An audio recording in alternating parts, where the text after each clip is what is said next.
Cinema నటులు రాజకీయాల్లోకి ప్రవేశించడం సర్వసాధారణం. తాజాగా ధనుష్ తన అభిమానులను కలుసుకునేందుకు ఒక వినూత్న ప్రణాళికను ప్రారంభించారు. ఇది రాజకీయ ప్రవేశానికి సంకేతమా అనే ప్రశ్న చర్చనీయాంశంగా మారింది. ఎవరైనా, ఏ రంగంలోనైనా ఉన్నత స్థాయికి చేరుకున్నారంటే దాని వెనుక వారి శ్రమ, కృషి, అంకితభావం ఉంటుంది.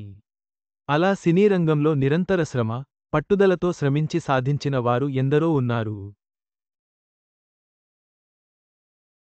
అయితే, అలాంటి వారు తమ రంగంలో సాధించిన తరువాత అక్కడితో ఆగకుండా, ఇతర రంగాలతో పాటు రాజకీయాలపై దృష్టి పెడుతున్నారు. ఆ విధంగా సాధించిన వారూ ఉన్నారు.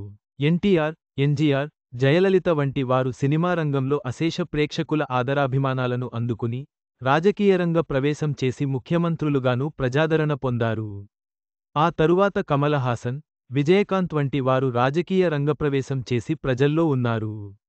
ఇక రజనీకాంత్ ఆ ప్రయత్నం చేసినా, ఆ తరువాత రాజకీయాలకు దూరంగా ఉన్నారు.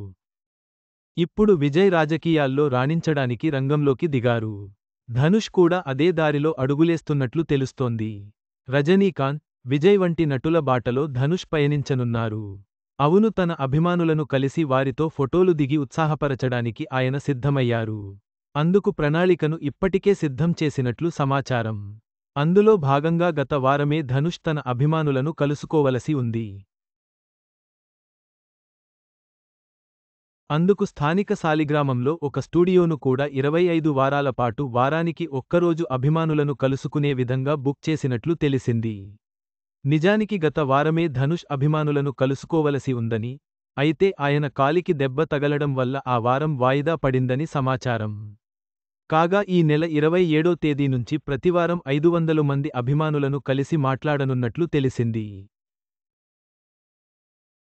ఇలా అభిమానులను కలవాలన్న ధనుష్ సంచలన నిర్ణయం వెనుక రాజకీయ కోణం ఏదైనా ఉందా అనే చర్చ కోలీవుడ్ వర్గాల్లో జరుగుతోంది.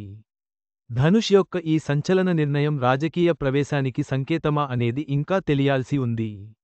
అభిమానులతో జరిగే ఈ భేటీలు రాజకీయ ప్రచారానికి దోహదపడతాయా అని చూడాలి.